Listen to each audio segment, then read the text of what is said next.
ছেলেটা সে মাত্র দুবার দেখেছে, ভদ্র, শান্ত, বেশি কথা বলে না। অহনা শ্রেয়ার অপছন্দ ছিল না, কিন্তু ভালোবাসা না, সেটা কখনো ছিল না। এই বিয়েতে রাজি হয়নি শুধু বাবার মুখের দিকে তাকিয়ে। আনিস দত্ত শ্রেয়ার কাছে বাবার মানেই শক্ত পাথর, কখনো বেশি আদর করেনি, কিন্তু সিদ্ধান্ত কোনোদিনও বদলায়নি। এই বিয়েটা তেমন একই সিদ্ধান্ত। শ্রেয়া জানতো বাবার চোখে এই বিয়ে মানে নিরাপদ ও সম্মান ও সামাজিক অস্থিরতা। আর শ্রেয়ার অনুভূতি, সেটা তো সবসময়ই ছিল হিসাবের বাহিরে।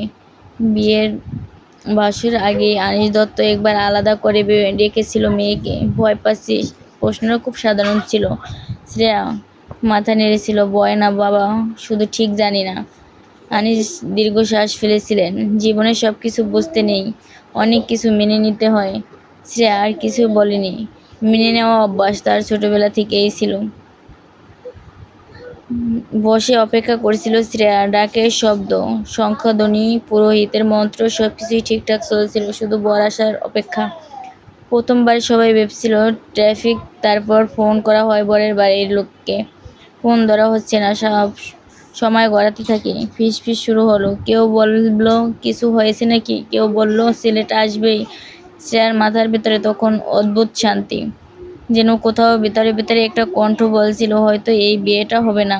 কিন্তু সেই আশাটুকু বেশিক্ষণ টিকে নাই।